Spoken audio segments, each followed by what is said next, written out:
to Church Biz. I am your host, Reverend Patrina White McClure. I'm so excited about our very special guest we will be introducing in a few moments. But remember that WCEG Network is a 501c3 nonprofit global community radio station. So if you are looking for a place to sow a seed or provide financial support, please give us a call at 404-490-8646. That is 404-490-8646. And we will get you started with the process to match your desire to support this great work. In addition, know that whatever is said on today's show is not those of WCEG Network, WCEG Network TV, or WCEG Talk Radio. They are solely of mine, your host, as well as our guests. And here is our very, very special guest, Mr. Charles Murray. We want to welcome him to Church Biz on today. Welcome, Mr. Murray. Thank you. Good morning. Good morning. Thank you for being a part of today's show, our very special guest. And we're going to talk about a little bit of justice issues, just so that you're aware. I've been a volunteer since 1990 for one of the local sheriff departments. So normally I am going into the facilities to tell the people what thus saith the Lord, so that those people are either set free mentally, emotionally, spiritually, and physically. But this situation here, we're trying to keep you free so that you won't end up in the system. And we just want to thank you for taking this risk to be a part of today's show. Now, you have a testimony that you would like to share with our listening audience. Can you go ahead and tell them what you are dealing with now in regards to a legal situation that could land you being incarcerated? Yes, someone had stole my identity, I think last year. On February the 10th, they went to Walmart in Villa Rica, Georgia. Of this year? Yes, February 10th of 2023. They walked into Walmart. They stole some stuff from them, totaled up to about $82. Went to customer service. They gave him a gift card. In the process of the perpetrator leaving, the two associates followed him out. Associate followed him to the door. And the perpetrator gave the gift card back to the associate. Along giving the gift card, he handed over my driver license. So they called the Carroll County Villa Rica Police Department. They came out to Walmart.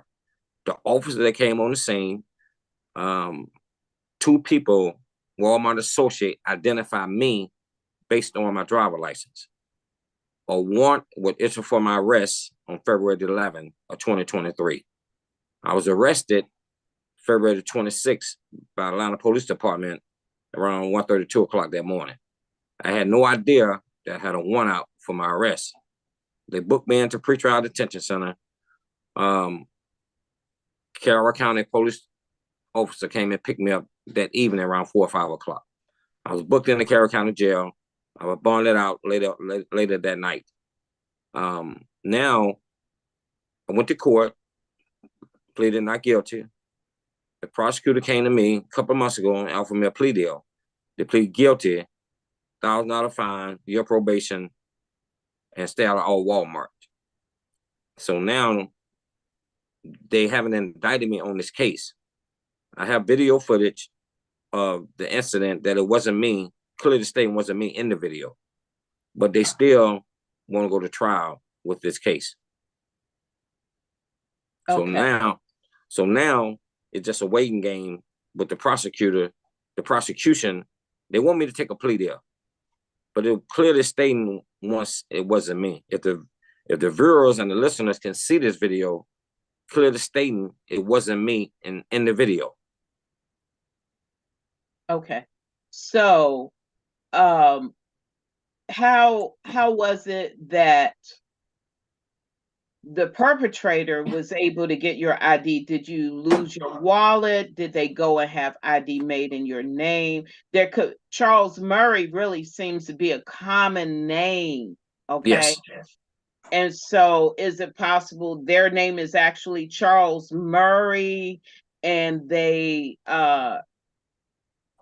how did this mistaken identity piece happen? I don't know if I lost my wallet or someone was riding with me and went in my wallet and took my credit cards and driver license, because I had my fiance immediately shut down the credit cards. So, but I did, when I realized my driver license was missing, I went to the DMV and got another copy made. The same driver license that they have in evidence is the same driver license that I have on me now. But I had to go to the DMV to get a whole new driver license. That I've been having these licenses since I was 16. So the judge was aware of this. I tried to present my evidence to him at preliminary hearing, but the prosecutor bounded over to state court. Okay. So is it at all possible that they know that you are not guilty, but they're trying to rush you into committing? Because this does happen when people don't know what to say or what not to say. They end up agreeing to something that sounds like it's a good deal, and they mess themselves up for the rest of their lives. Oh, yes. They clearly stated it wasn't me, because if it was me, then why you haven't indicted me on this case? Why you ain't brought this case to court? Why you ain't took me to trial? They know it's not me. Detective who initially did the investigation, he said, looked at me in the video. He had me drive an hour from East Cobb to Villa Rica to show me the evidence, the video they had against me.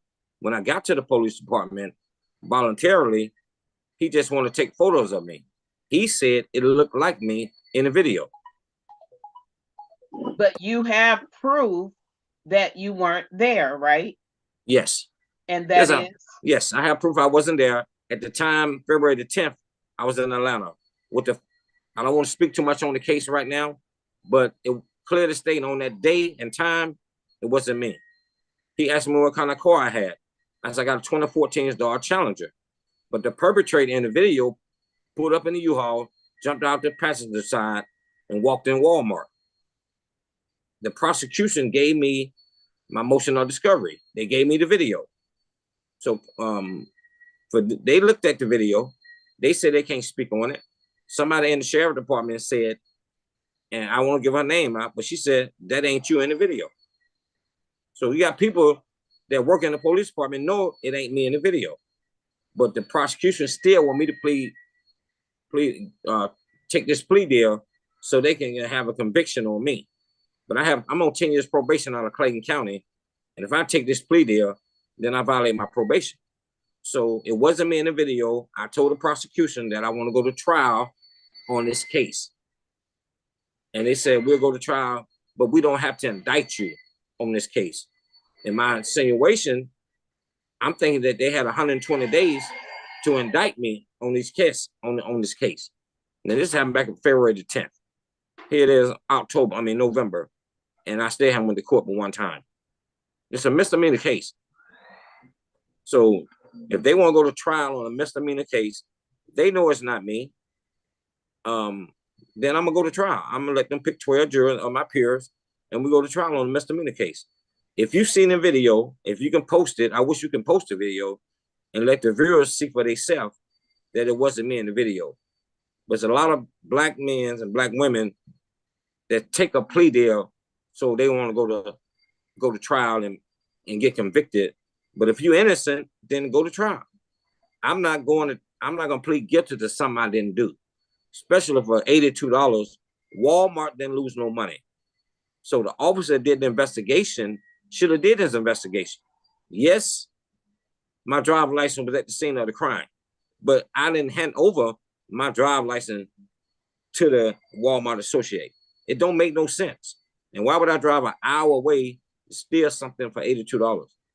It just don't add up. It's just another black man that got caught up in a situation where somebody stole his identity. And identity theft, it happened every day among blacks, white, Latinos. It don't matter what color you are. If you lose your driver's license or your identity, they can do criminal activities with your ID. And I like how you said you immediately had your credit cards, all of your financial documents stopped or canceled so that more damage wouldn't happen. I have a friend years ago when identity theft first, this is like almost 30 years ago, when identity theft first really became a big thing. And she had $40,000 worth of debt stolen in her name or accumulated in her name.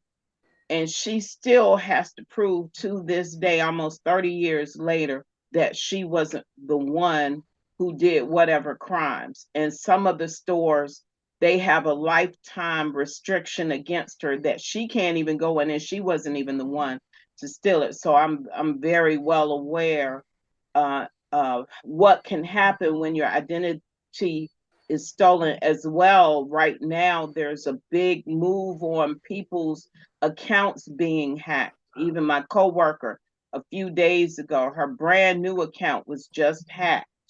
She has no money to pay her rent. They hacked her account, and now she has to go through the process of proving her innocence. And that's one thing we have to take ownership of, is proving our own innocence when we have been falsely accused. All right, Mr. Murray. Shut the door. All right, don't worry about that, Miss. No, we are on TV, Mr. Murray. We are on a live interview. Let's try to be as professional as possible. Yes, ma'am. Okay, don't worry about an open door or whatever. We're good. We got to stay focused. Okay.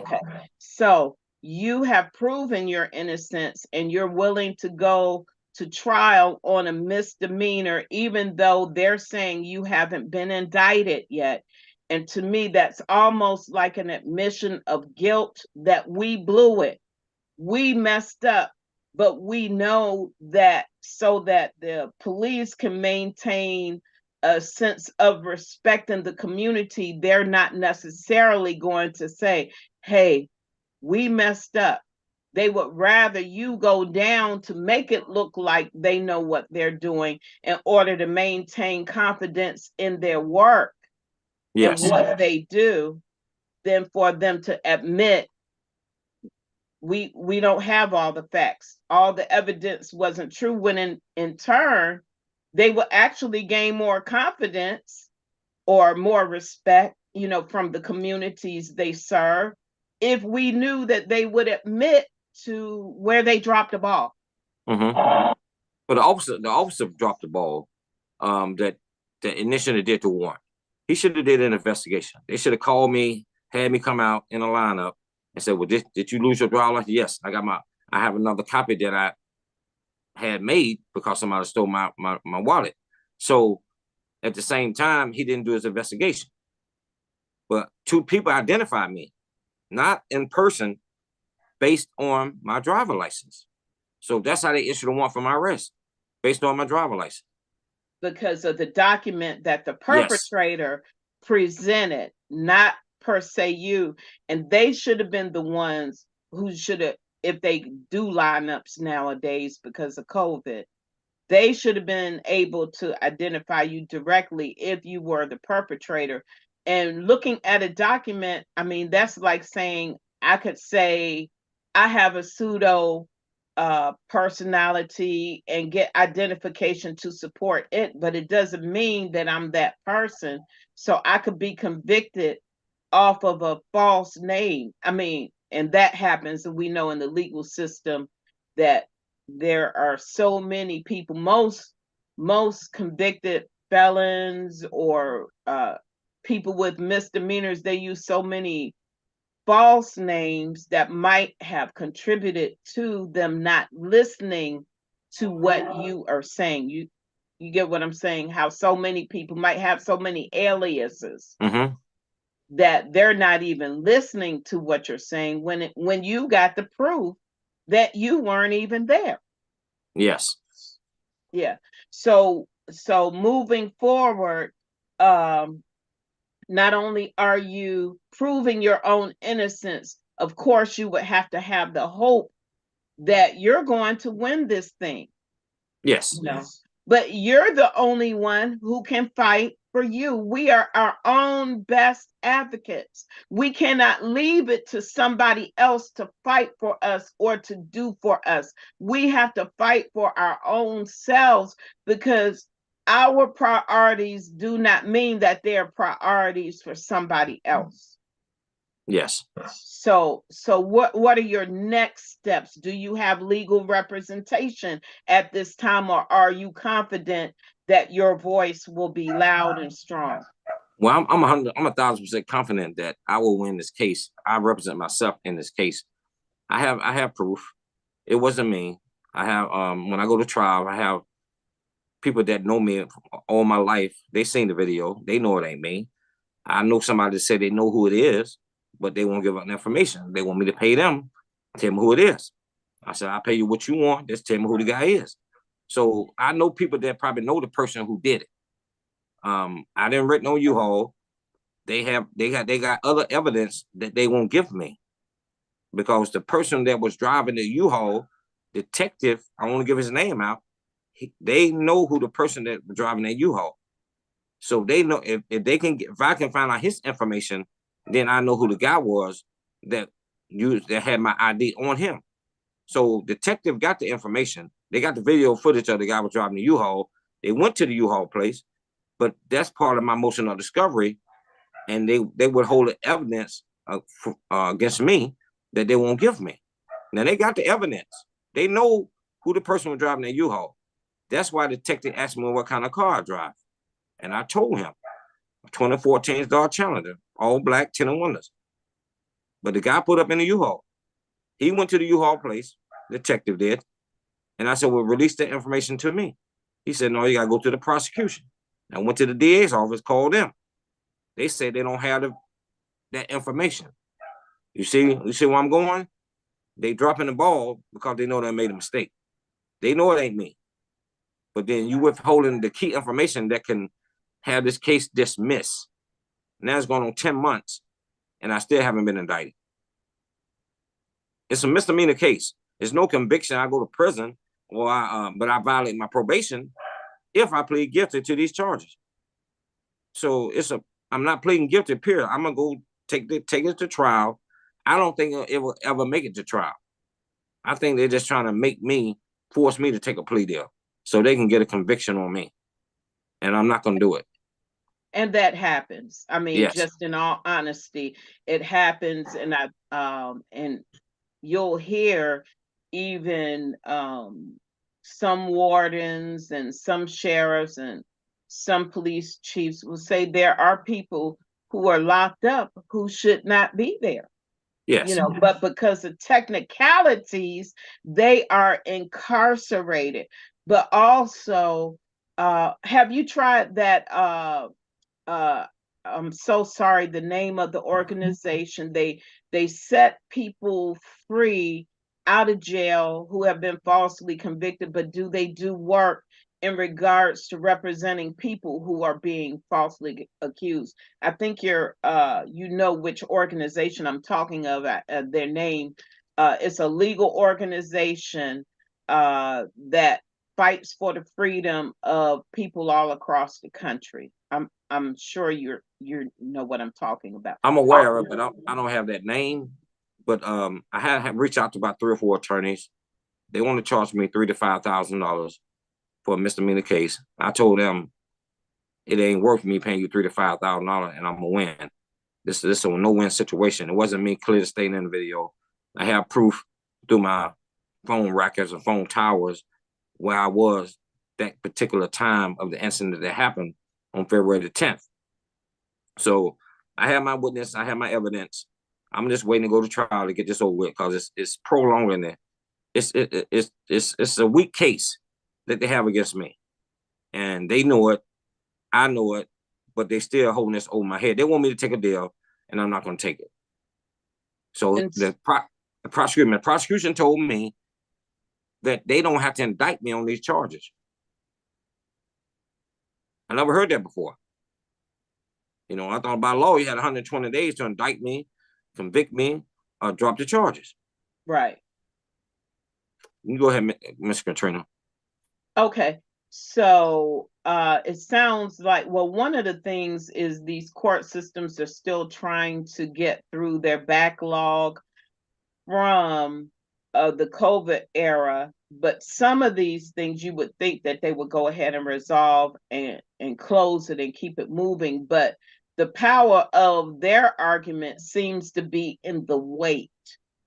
And I know for a fact they will do investigations all the way up until hours before court, trying to find evidence against you so that they can use it to solidify their cases. So you're in it for the long haul. That's why most cases are not just open and shut. You know, open and shut represents a short period of time, but because they are trying to wait on you to mess up, you know, that's what's taking part of the length in this process. I mean, that's contributing to the length in the process. And I've had opportunity to witness other situations like this, that a case has gone on that really should have been an open and shut situation. The arresting officer lied on the individual, but it took them about 3 years to get to it. So hopefully your situation won't be as long, but we don't know the length of that. But because your testimony is strong, you just have to stand and wait it out. What are you planning to do in the meantime? In the meantime, I'm just gather more evidence against them. I'm trying to file. I got a attorney that's gonna help me file this motion, file motion for a speedy trial. And once I submit it to the courts to file motion for a speedy trial, hopefully we can get it resolved. It probably ain't gonna happen this year, but hopefully first of next year, 2024, that we can resolve this situation, and then I can go on and pursue my other civil suit against this. Okay, awesome. And I don't want you to tell everything out here, because they can take and use that against you, or you're given too much information too soon, and then they'll be prepared for when you come at them, in other words. And that's another thing people have to understand. When you have been falsely arrested and accused, you do have a legal lawsuit against the arresting agency. And so that was a benefit for you to bring that out in case somebody else is going through the same thing or have gone through the same thing. They need to know that they have more rights other than I'm free. You know, police departments and agencies can be sued for exercising false pretenses, but it's on them to decide if they want to go through all of that process. And it's going to, like you're saying, it costs to get an attorney, you know. And so, and in some cases, some people are eligible to get legal assistance depending on or court-appointed attorneys depending on their ability to earn income. So folks need to be aware of that as well. There's a lot that can be said about the American justice system, but it's every country. You know, wherever you go, there's no such thing as the perfect legal system. But I like you brought out the motion for a speedy trial. That's critical to hurry up and get this closed so that you can move forward. But in America, they say that the police system is the modern day lynch system of the Black man. What are your thoughts on that?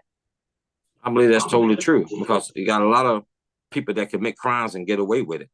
And a person that innocent, they don't want to suffer the most.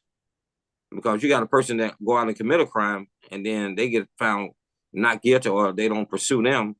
But the innocent person that know they wasn't there at the scene of a crime or accident, they gonna get charged the most, or they're gonna get accused of the most charges because they don't have nothing on them.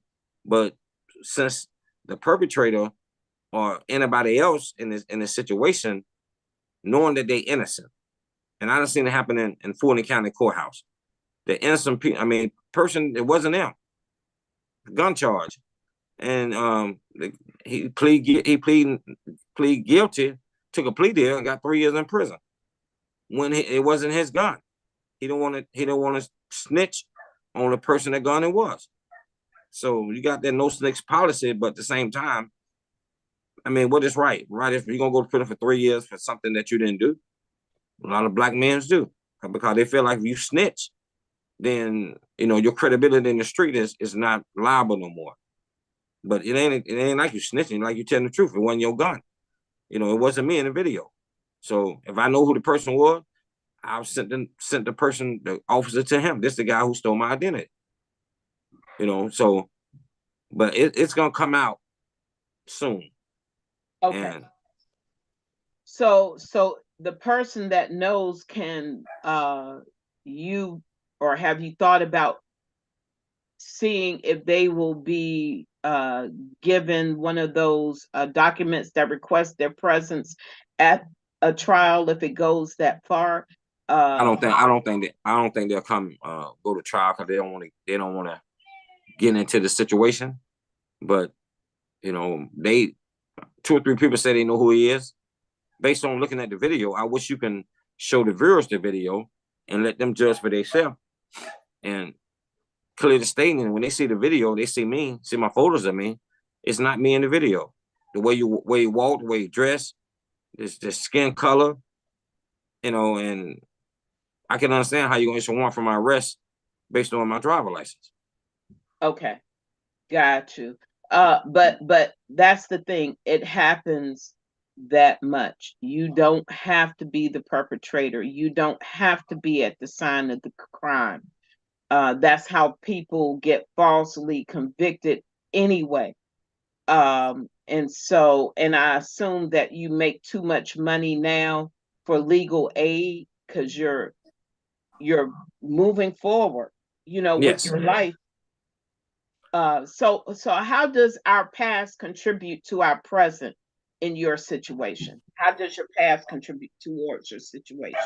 My past is my past. They looking at my past convictions, and ain't nothing in my past conviction that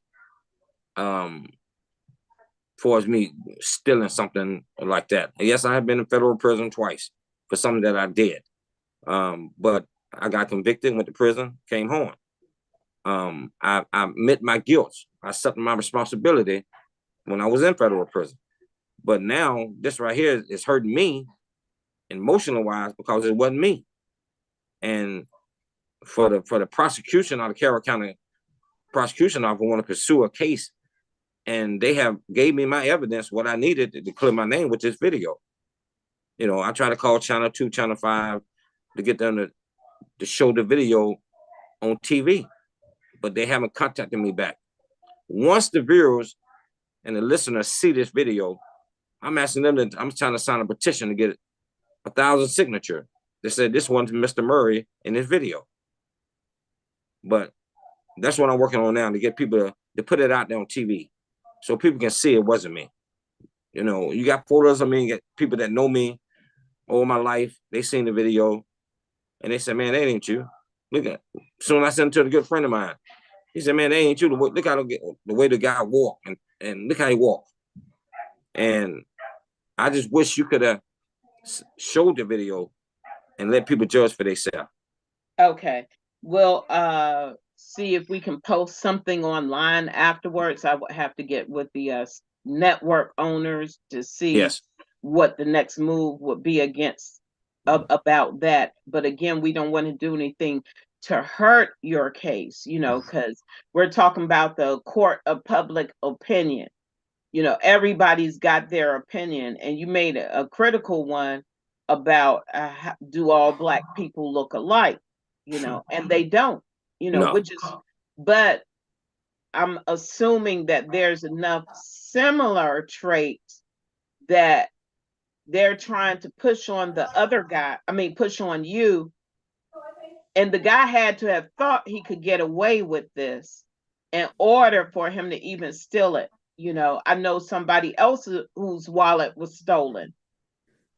And a similar thing, the wallet was left there, but the ID was taken. They left the money there, so probably, I don't know why they left the money there, but a couple of credit cards and the ID was stolen out of it.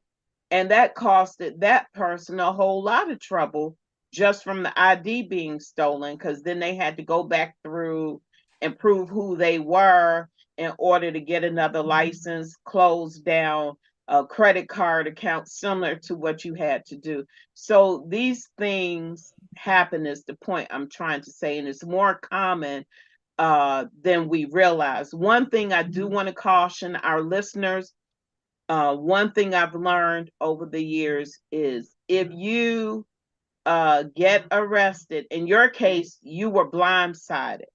Yes. Okay? Yes.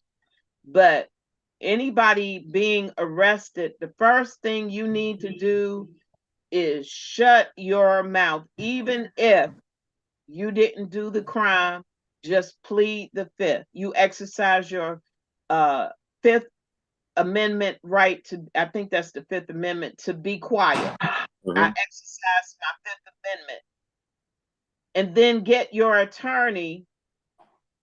And if you don't qualify, if you don't have the money to hire one, find out how much money you don't need to make in order to be eligible to get public assistance, a public appointed attorney, because more people are eligible for that than what they realize.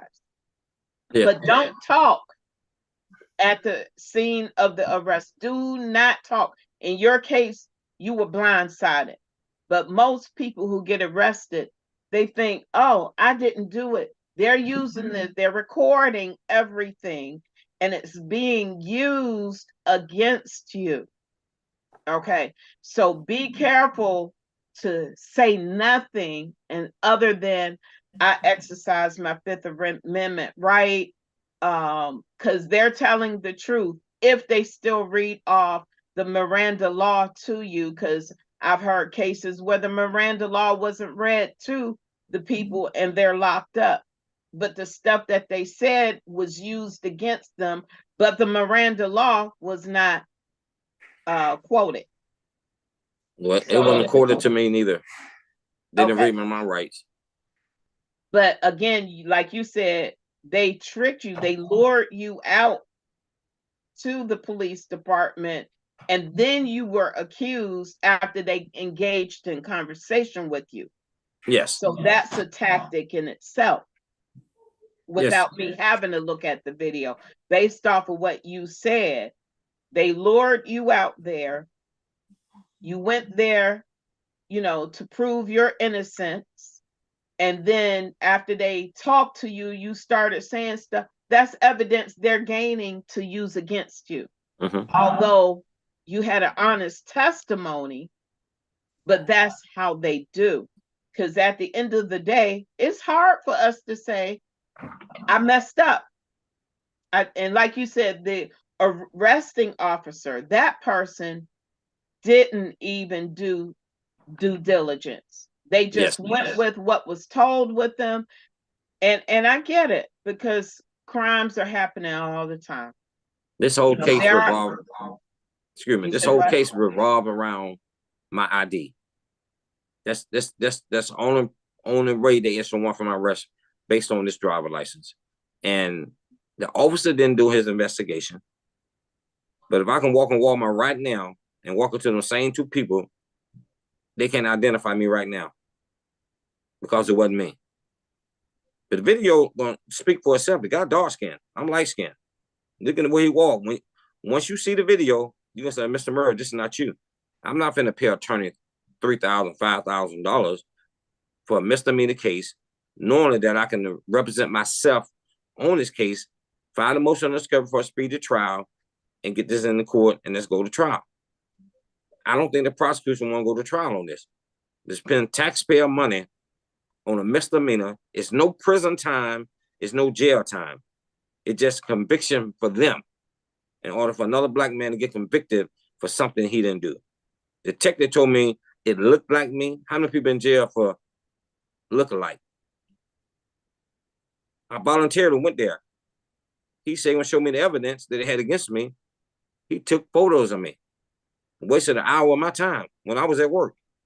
So I had to stop doing what I'm doing to drive to Villa Rica Police Department and just to take some photos of me. And I thought that wasn't right. No, because they're using that as evidence. It could be evidence used for you, but it sounds like they're using the evidence against you because they have your name. Now they're trying to build a file of likeness, and these Yes. are possibilities or what they call hypothetical situations. But we know that God is all truth. Okay. Yes. Jesus said, I am the way, the truth, and the life. So anyone who deals with truth, you were truthful about your convictions in the past. Yes. If you're true about that, why would you not be true now for $82? Okay. Yes. All right. And wasn't no merchandise taken. Wasn't no merchandise lost. Walmart didn't lose no money. So they charged me with theft by deception. That's what my charge, theft by deception. When they didn't lose no money, they retrieved the gift card. The guy gave the gift card back along, handed over my driver's license. I don't know why he did it, to try to set me up. But anybody normal sin go steal something, why you gonna leave your hand over the driver's license when you don't committed a crime? It just don't make no sense. And people that know me know I won't do nothing like that anyway for $82. Steal something for $82. That ain't into my character. I'm very successful in my business and what I do. I don't need to steal walking Walmart. I shop at Walmart every week. So why would I go steal something for $82? It just don't add up. Well, it sounds like so that the police wouldn't have the perpetrator's name, he gave your name so Yes. that they would go on a wild goose hunt.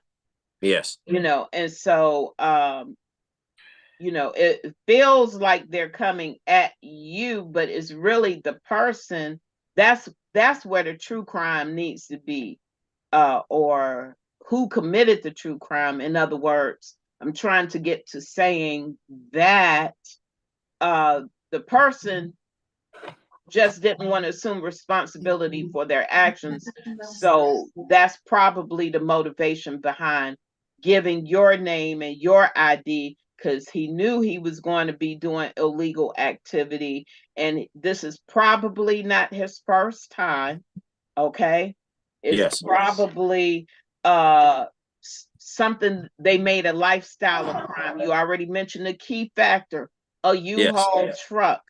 Yes. Okay. It's so many crimes to this day being committed with people just renting a U-Haul truck. It's easy to get them. Yes. And so all people are going to say is somebody in a U-Haul truck did this, that, and the third. And so, you just happen to be the fall guy in this situation. But I know that God is going to fight for you. You have to keep working with the Lord, keep telling the truth, getting your word out there, and it's taking root. The Bible tells us we can speak what we believe into existence, and you will be set free in the name of Jesus. Okay. And Amen. so it's just a matter of going through the process. Now, how has your faith sustained you through this trying time? Because all too many times people wait until they get incarcerated to even think about the Lord. So how has your faith maintained you during this time? Oh, it's good. My faith in God is good because I know it wasn't me. I'm not upset and angry about the situation. It's just the fact that it's taking too long. Let's go on and get it over with. They prolong it, but God said, I got you. So I walk with him. I don't trust nobody but him. And my inner circle is real small. I don't trust a lot of people. And that's because I've been blindsided and been burnt before. So, but God ain't never let me down. I want to make to be 58 years old if it weren't for him. And I've been in some situation that I should have been there a long time ago, just hanging around the wrong people, you know. So, but I thank God, a lot of my friends is not here with me because they made the bad decision, got murdered, got killed. So I just thank God for that, you know. Yes, and you're mentioning some critical points here. Some stuff we can stave off by watching those who are in our circle, you know, limiting those who come in our inner circle, because those people may have habits or traits that they bring into the relationship with you that you may be unaware of. Like I know of another family, when the daughter was a preteen, because the cousins were on a gang watch list and she's hanging out with her cousins. They came to pick her up. They put her on the gang watch list. These are her cousins. All they did was pick her up from her mother's house to take her to their house. And then her mother had to go about 2 years to get her name cleared. She had to hire an attorney in her case because she was under 16, but she was placed on this list. You know, so we do have to be careful about how who we're with. Like the old saying, people don't let it go, but there is a hint of truth to it. Birds of a feather flock together, but we need to add something to that, which means, or something to the effect that if you know what they're doing, you know, Yes. there are criminal circles, especially with the young people. They are intentionally looking for younger people who are not as street smart as the actual criminals, if you, or the criminal mind, shall I say, or those who have a bend towards that type of lifestyle, who are intentionally seeking out people who are naive to certain trends, and they're able to pin their crime similar to what you're doing on them, what you're Yes. going through. And that sounds almost like what this guy is. He knew he was going to be committing crimes. So he makes it a habit of robbing people of their identity so that they can go down, so that he could stay free and keep doing. This is his career. Mm-hmm. He's made a lifestyle out of this. But, you know, sometimes we got to pay attention to the warning signs, but there may not necessarily be those. Was this one of those situations? Do you remember even meeting this gentleman before? No. If I know him, I can't tell who it was because I didn't see his face. So I don't think I know the perpetrator that did it. People around me say they know who it is. And when they seen the video, this lady said she know who it is. You know, but she won't give me his name, let me know where he is, so I can go, you know, approach him myself. You know, I Well, hunt it myself, you know. I well, mean, you don't want to do that part there, because that won't go well.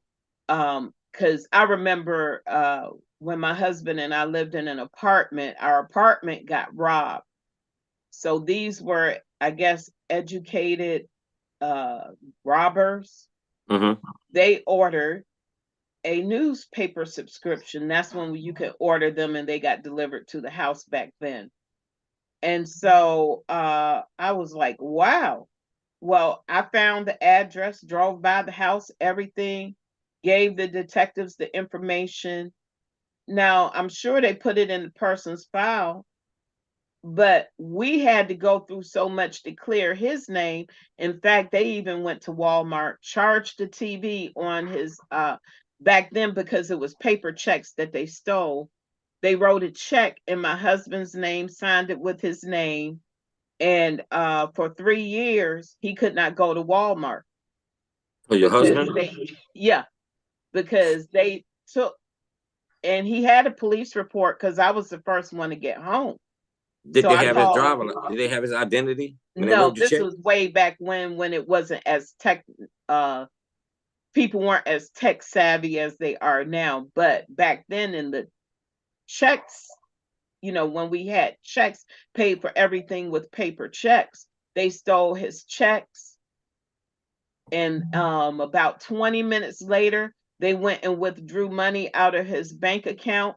They went to the actual bank to well, it used to be a branch on South Atlanta Road, stole money out his account. So the point I'm trying to make is, even though people do stuff to us, we should have a basic understanding why God says, do not steal. That's the 8th commandment, because it impacts everybody, not just the person who does the crime.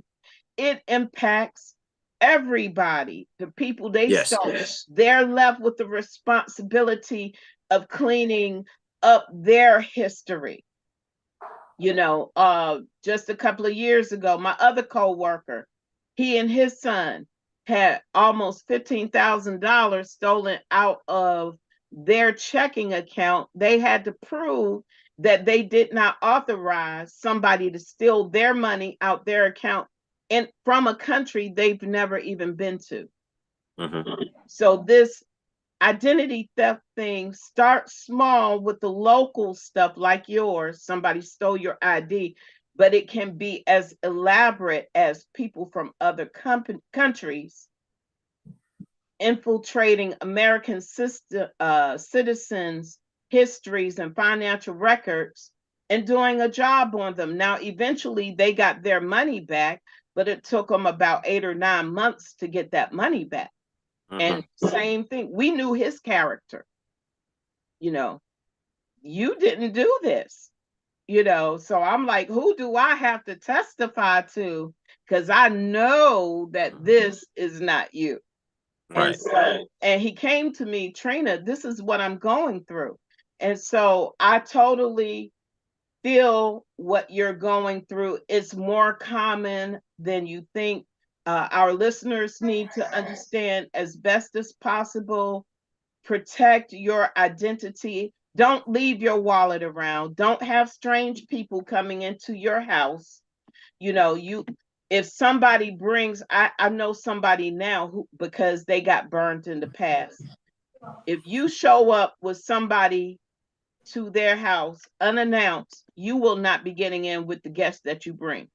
Right. Because they didn't have a chance to screen or vet that person themselves. Because this is PTSD that you're suffering from. Not only are you going through what you're going through now, you have stuff that is triggering things from your past. And you didn't do this. And then all of us got people, even in our own families, we can't trust. Yes. And like my children say to this day, family are those that you select. Blood is those that you're born into. Yes. Because sometimes your blood relatives can do a job on you. Oh, yes. Yeah. And I know people that their own relatives have stolen their IDs. So we're near the end of our show today, Mr. Murray. Do you have any closing thoughts or remarks that you can put out to our Church Biz listeners on WCEG Network that can help people who find themselves in legal situations and they know that they're innocent? Yes. For those out there listening, if you're going through the same thing that I'm going through, do not take a plea deal from the prosecution. It'll make it look like you're guilty. Take it all the way to trial, gather your evidence, and also just watch what you say around certain people about your case, because they can try to hurt you and talking too much about your situation. So I want to thank you for bringing me on the show. Let me give my testimony. Once you talk to the producers of the show, I want them to air their video and let people see and let them judge for themselves that it wasn't me in the video, so I can move on with my life. I plan to go to Brazil in December, and I want to get this behind me. So thank you. Oh, you are so welcome. And you won't be violating any probation or any particular orders from the court about your traveling outside of the country? No, I just had to get permission, and I think they would give me permission to leave because I'm doing everything I'm supposed to be doing. That's why my probation officers, she seen the video. I showed it to her. She know it ain't me, but she can't speak on it. But she with me. She got my back. She ain't. I can't violate you, nothing like that, because I haven't been convicted. And a lot of people say you got to be convicted before you violate your probation. Now they can, you have to be convicted of these charges. It's a misdemeanor case, no jail time at all. So I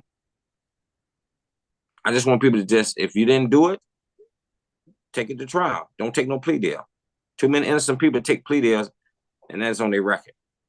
For life, and they have to understand it's for life. So some people have stuff on their records that shouldn't be there, and they can't even get jobs because people are looking at what's in the black and white, but it doesn't necessarily mean that that's true, that's on their record. Yes. It just means that you just took a plea deal, because that comes out on the record, plea deal, guilty. And you have to be careful with what you are agreeing to. This has a lifelong consequence. This is not as simple as, I want to hurry up and get out of jail, or I'm afraid to go. Okay, that's one thing, but admit your fear, but still make sound decisions. And that's in any situation in life. We have to learn how to separate our emotions from the decisions that we have to make. We have to make wise and informed decisions without emotions that's going to benefit us. Yes. But usually not just for us, it's usually for other people as well. And so we have to be mindful of that. But I do want to mention this part too, for those who may be listening. They might have 20 charges against you, but you're guilty of one or two. I'm saying this to the audience.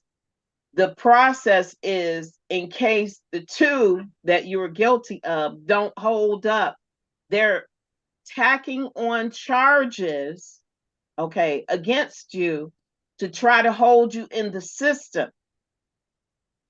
Now, some stuff that's blatantly wrong will fall off in the process. But like Mr. Murray said, you got to fight for your innocence. You got to prove your innocence, and you have to advocate for you. You are your best warrior.